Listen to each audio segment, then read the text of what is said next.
Menteri Imigrasi dan Pemasyarakatan, IMIPAS, Agus Andrianto akhirnya angkat bicara mengenai keberadaan pengusaha Muhammad Riza Khalid, MRC, yang belakangan menjadi sorotan publik.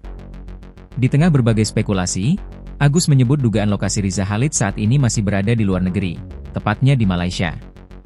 Kelihatannya masih di Malaysia, ya, ujar Agus ketika menjawab pertanyaan wartawan mengenai keberadaan Riza Khalid dalam kegiatan refleksi akhir tahun 2025 Kementerian Imigrasi dan Pemasyarakatan, Senin, 29 Desember 2025. Pernyataan tersebut menjadi penjelasan resmi pertama dari pemerintah terkait dugaan lokasi pengusaha minyak yang dijuluki The Gasoline Godfather itu. Nama Riza Khalid belakangan ramai diperbincangkan publik setelah dirinya resmi masuk daftar pencarian orang, DPO, Kejaksaan Agung. Riza Khalid ditetapkan sebagai DPO sejak 19 Agustus 2025 karena tidak memenuhi panggilan penyidik lebih dari 3 kali. Status tersebut disampaikan secara resmi oleh Kejaksaan Agung melalui Kepala Pusat Penerangan Hukum, Kapus Penkum, Kejagung, Anang Supriyatna. Sudah, DPO, per 19 Agustus 2025, kata Anang kepada CNBC Indonesia, dikutip Senin, 29 Desember 2025. Awal penetapan tersangka. Kasus hukum yang menjerat Muhammad Riza Khalid bermula pada 10 Juli 2025. Pada tanggal tersebut, Kejaksaan Agung menetapkan Riza Khalid sebagai tersangka dalam perkara dugaan tindak pidana korupsi tata kelola minyak mentah dan produk kilang pada periode 2018-2023. Perkara tersebut terkait dengan pengelolaan minyak mentah dan produk kilang di PT Pertamina, Persero, termasuk subholding dan kontraktor kontrak kerjasama, KKKS. Namun, sejak penetapan status tersangka, Riza Khalid tidak pernah memenuhi panggilan penyidik Kejaksaan Agung.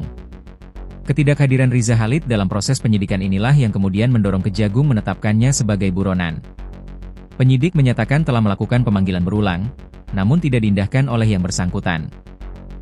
Sempat disebut di Singapura. Dalam perkembangan sebelumnya, Kejaksaan Agung sempat mengungkap dugaan bahwa Riza Khalid berada di Singapura. Namun, klaim tersebut kemudian dibantah oleh pemerintah Singapura. Melalui pernyataan resmi yang dirilis pada 16 Juli 2025, Kementerian Luar Negeri Singapura memastikan bahwa Riza Khalid tidak berada di wilayah mereka. Catatan imigrasi kami menunjukkan bahwa Muhammad Riza Khalid tidak berada di Singapura dan sudah lama tidak memasuki wilayah Singapura, tulis juru bicara Kementerian Luar Negeri Singapura di situs resminya. Pemerintah Singapura juga menyatakan kesiapan untuk membantu Indonesia apabila ada permintaan resmi terkait penegakan hukum.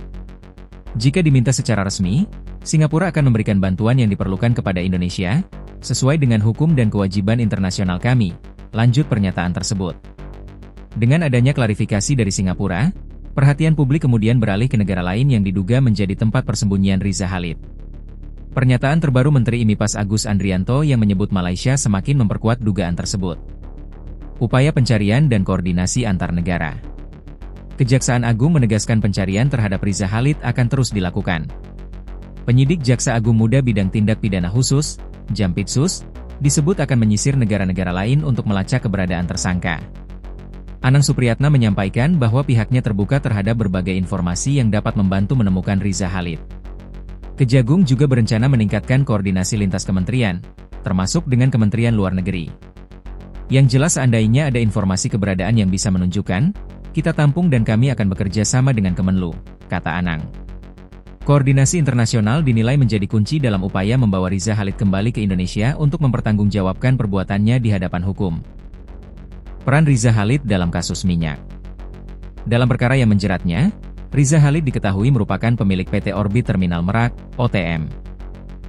Ia diduga melakukan tindakan melawan hukum dengan menghilangkan skema kepemilikan aset dalam kontrak kerjasama antara PT OTM dan PT Pertamina, Persero. Dugaan tersebut menjadi dasar penetapan Riza Khalid sebagai tersangka oleh Kejaksaan Agung. Penetapan itu tertuang dalam Surat Penetapan Tersangka Nomor TEP 49, F2FD, 207, 2025 tanggal 10 Juli 2025, serta Surat Perintah Penyidikan Nomor PRIN 53, F2FD, 207, 2025 dengan tanggal yang sama. Kasus ini menjadi perhatian publik karena menyangkut tata kelola energi nasional dan melibatkan nilai ekonomi yang besar. Hingga kini, proses hukum masih terus berjalan, sementara keberadaan Riza Khalid masih belum dapat dipastikan secara resmi. Pernyataan Menteri IMIPAS mengenai dugaan keberadaan Riza Khalid di Malaysia menjadi perkembangan terbaru dalam kasus ini. Meski demikian, aparat penegak hukum menegaskan bahwa proses pencarian dan penyidikan akan terus dilanjutkan hingga tersangka dapat dihadirkan ke hadapan hukum.